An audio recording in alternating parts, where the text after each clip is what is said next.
For decades, the justice system had a glaring flaw: the humans running it. Judges routinely handed down sentences based on instinct and gut feeling. Study after study showed this approach was wildly inconsistent and heavily swayed by racial bias. To fix this, governments across the United States and the UK began rolling out a new solution in the 1990s and 2010s. They turned to mathematics. The idea was to feed a defendant's background into an algorithm and let the computer calculate a totally objective risk score, predicting if they would commit another crime. In 2013, a man named Eric Loomis pleaded guilty to driving a car without permission in Wisconsin. Instead of a standard short sentence, the judge looked at a computer-generated report that flagged Loomis as high risk. He was sentenced to 6 years in prison based on a score generated by proprietary code that he was legally forbidden from examining. 3 years later, journalists at ProPublica obtained the algorithmic risk scores of over 7,000 people arrested in Broward County, Florida. They tracked these individuals for 2 years to see if the predictions made by the tool, a program called COMPAS, actually matched reality. This chart shows prediction error rates by demographic. Non-reoffending Black defendants were nearly twice as likely to be incorrectly labeled high risk as white defendants. While COMPAS's creators argued overall accuracy was racially equal, isolating these error margins reveals the algorithm's miscalculations disproportionately penalized one community. The pivot to data didn't remove human prejudice from the courtroom. It took those exact same biases and laundered them into a clean, unseeable number that judges trusted implicitly. The appeal of replacing biased humans with cold, calculating machines reached far beyond American courtrooms. European police departments were adopting the exact same methods to manage crime. In 2017, the Durham Constabulary rolled out the Harm Assessment Risk Tool, or HART. When an individual was arrested, this program placed them into a low, medium, or high-risk tier. That specific machine-generated tier helped police decide whether a suspect should be diverted to rehabilitation or pushed straight into formal criminal charges.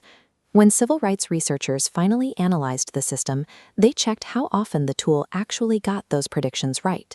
This graphic illustrates their findings. HART had an accuracy rate of precisely 53.8%. A literal coin flip would have been almost as effective at determining someone's future. Meanwhile, in London, the Metropolitan Police built a database known as the Gangs Metrics. Following the 2011 riots, this system assigned automated risk scores to citizens. It built profiles from criminal records, online behavior, social media interactions, and personal associations. Looking at this data visualization of the matrix, we see a massive demographic split. According to the police force's own records, Black individuals accounted for 27% of those prosecuted for youth violence. Yet they made up 78% of the names locked inside this predictive database. Many of the people on this list had zero police intelligence linking them to actual violence. Watching a specific music video on YouTube or being friends with the wrong teenager on Facebook was enough to land kids as young as 12 on a covert police watch list that restricted their access to schooling and housing. These predictive programs failed basic accuracy tests while simultaneously generating permanent digital stigmas. They criminalized culture and neighborhood ties, marking children as threats before they had even committed a crime. This brings up an obvious question. Since computer code doesn't possess human emotion, hatred, or prejudice, how exactly does an artificial intelligence learn to discriminate? The answer is in the data. Predictive algorithms do not actually predict the future. They are pattern-matching engines that analyze enormous volumes of historical information to see what humans have done in the past. To build these risk assessment tools, programmers feed the machines decades' worth of local arrest records, neighborhood crime maps, and complex webs of social network data. This creates a process known as laundering bias. Because historical policing strategies disproportionately targeted minority neighborhoods for low-level offenses, the foundational data is inherently skewed. It reflects human enforcement patterns, not objective baseline crime rates. As this flowchart shows, the system takes that prejudiced history and repackages it into a seemingly neutral risk score. Breaking down that input data, we see the specific variables at play. The algorithm cannot distinguish between a community that is genuinely more dangerous and a community that is simply over-policed. It interprets high arrest rates as inherent demographic risk. This triggers a destructive feedback loop. The computer flags a neighborhood as high risk. Police send more officers to patrol that specific area, resulting in more arrests.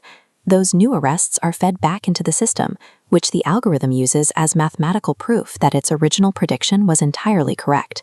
The machine isn't broken. It's working exactly as designed, quietly validating centuries of subjective human prejudice and presenting it back to us as unassailable science. When a human judge exhibits blatant bias, a defense attorney can point it out, cross-examine the logic, and file an appeal. But you cannot cross-examine a mathematical formula. The algorithms determining whether a defendant goes to prison or goes home are legally protected as corporate trade secrets. The private companies that build them refuse to let defense lawyers, defendants, or even the judges themselves inspect the underlying code. The mechanics of justice are locked away in a black box. Regulators are finally forcing some of these black boxes open. In the UK, the Information Commissioner's Office formally found that the Metropolitan Police's gangs matrix breached data protection laws, compelling a massive overhaul that resulted in over 1,000 names being deleted. The European Union has gone even further. Their new AI Act legally classifies these types of predictive law enforcement tools as high risk, subjecting them to strict public oversight and stringent transparency requirements. Across the United States, similar scrutiny remains incredibly rare. Right now, numerous algorithmic risk assessment tools continue to generate sentences in American courtrooms every day, operating almost entirely shielded from public audits. We built systems to escape our own flaws, only to discover that data doesn't become magically objective just because a computer processes it. We cannot code our way out of a prejudiced history, especially when we refuse to look at the math.